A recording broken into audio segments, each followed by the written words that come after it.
प्रधानमंत्री नरेंद्र मोदी, राहुल गांधी और मुझ में एक चीज कॉमन है, हम तीनों यूट्यूबर हैं। लेकिन कुछ कुछ अंतर भी है। राहुल गांधी शायद नहीं कहते हैं कि मेरे चैनल को सब्सक्राइब करो, अगर कहा भी होगा तो मेरे ध्यान में नहीं, लेकिन प्रधानमंत्री ने कहा कि मेरे चैनल को सब्सक्राइब कीजिए, तो उस मामले में मैं उनसे सीनियर हूं, क्योंकि उनके पहले से मैं कहता आ रहा हूं कि मेरे चैनल को सब्सक्राइब कीजिए। तो और ट्विटर पर भी मैं उनसे सीनियर हूं, प्रधानमंत्री से उनसे पहले आया हूं ट्विटर पे। तो खैर, अब उनके समर्थक मेरा मजाक उड़ाते थे कि ये ट्विटर पे मांग रहा है और सब्सक्राइबर ढूंढ रहा है, इसको नौकरी से नहीं। देखिए, पत्रकार खुश है पत्रकार की नौकरी जाने से, तो हम यहां तक आ गए हैं। लेकिन वो जब उन्होंने सब्सक्राइबर मांगना शुरू कर दिया तो मैंने कहा चलो, एक मामले में तो मेरी जीत हुई, कम से कम मुझे फॉलो कर रहे हैं और ठीक से अच्छे के लिए फॉलो कर रहे हैं। तो यह है कि आपको समझना चाहिए कि प्रधानमंत्री को क्यों यूट्यूब पर आना पड़ा, राहुल गांधी और मुझे क्यों यूट्यूब पर आना पड़ा। दोनों के कारण अलग। प्रधानमंत्री के पास अगर बाजार का मीडिया उसे छोड़ ही दीजिए, बेहिसाब दूरदर्शन के तमाम चैनल हैं, आकाशवाणी के तमाम चैनल हैं, इसके बाद भी उन्हें यूट्यूब पर जाकर कहना पड़ा कि आप हमें सब्सक्राइब कीजिए।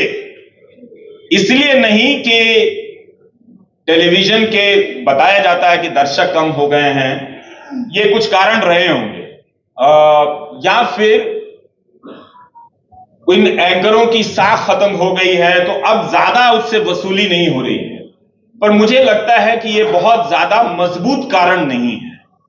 हमें ये कभी भी भ्रम में नहीं रहना चाहिए कि YouTube का जो स्पेस है वो कोई गैर सांप्रदायिक स्पेस है। वहां पर ज्यादा सांप्रदायिकता, मुख्य धारा के गोदी मीडिया से कहीं ज्यादा सांप्रदायिक पत्रकारिता या फिर सामग्रियां, ऐसे कार्यक्रम मजबूती से जमे हुए।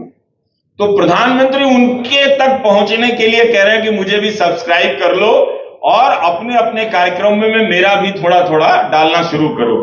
तो ये किए।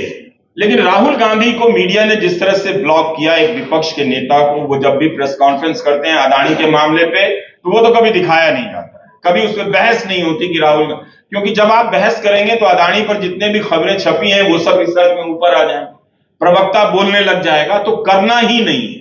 तो इस तरह से आपके सामने ये स्थिति बना दी गई है। सत्यपाल मलिक का इंटरव्यू जब राहुल गांधी कर रहे थे तो मुझे अच्छा नहीं लगा। अच्छा अपने लिए नहीं कि भारत की पत्रकारिता अब इस हाल में हो गई कि विपक्ष के नेता को पत्रकार बनना पड़ रहा है और जो पत्रकार है वो विपक्ष की हत्या कर रहा है। तो इसलिए मुझे अच्छा नहीं लगा। और यह भी लगा कि जिस नेता को मीडिया ने मजाक उड़ाया और कमजोर साबित कर दिया, उस नेता ने अपने एक इंटरव्यू से लाखों करोड़ की इंडस्ट्री वाले मीडिया को हमेशा हमेशा के लिए शर्मिंदा कर दिया कि जब तुम नहीं हो तो हम विपक्ष का नेता भी बनेंगे और हम इंटरव्यू भी करेंगे। यह बहुत दुखद क्षण था जब मैं उस इंटरव्यू को देख रहा था। देखते समय हर क्षण मुझे बहुत दुख हो रहा था कि इतना बड़ा देश, इस मीडिया का इकबाल इतना गिर गया कि नहीं, अभी हम भ्रम में नहीं रहते हैं। लेकिन खैर, 7 फरवरी 2023 को, मैं अब बात खत्म कर रहा हूं, प्रधानमंत्री नरेंद्र मोदी ने कहा था कि इन लोगों को ईडी का धन्यवाद करना चाहिए कि ईडी के कारण ये लोग एक मंच पर आए हैं। ईडी ने इन लोगों को एक मंच पर ला दिया। जो आरोप विपक्ष लगा रहा था कि आप ईडी का राजनीतिक इस्तेमाल कर रहे हैं, उस आरोप की स्वीकृति वो संसद में कर रहे थे कि ईडी के कारण इनकी एकजुटता हुई है, ईडी ने इनको ला दिया है। जो काम देश के मतदाता नहीं कर पाए, देखिए वो मतदाता को भी कोस रहे हैं, जो काम देश के मतदाता नहीं कर पाए वो ईडी के लोग कर रहे हैं। तो ये एक सवाल था। और इसी साल फरवरी में प्रधानमंत्री ने कहा कि मोदी पे भरोसा, ये देखिए जिनके पास गोदी मीडिया का निरंतर सुरक्षा चक्र है, वो कह रहे हैं कि कि मोदी पे भरोसा अखबार की सुर्खियों से पैदा नहीं हुआ है, मोदी पे भरोसा टीवी पर चमकते चेहरों से नहीं हुआ है।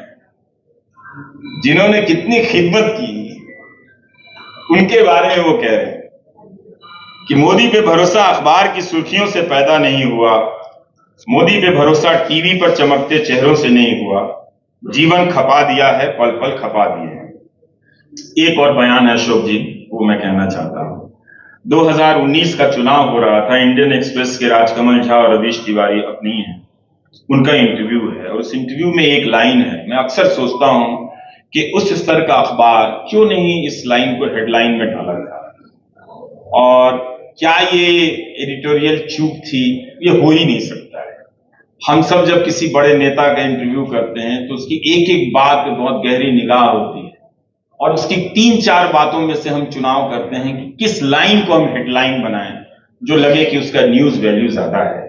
तो प्रधानमंत्री कहते हैं, whether news gets published is not the only thing in a democracy.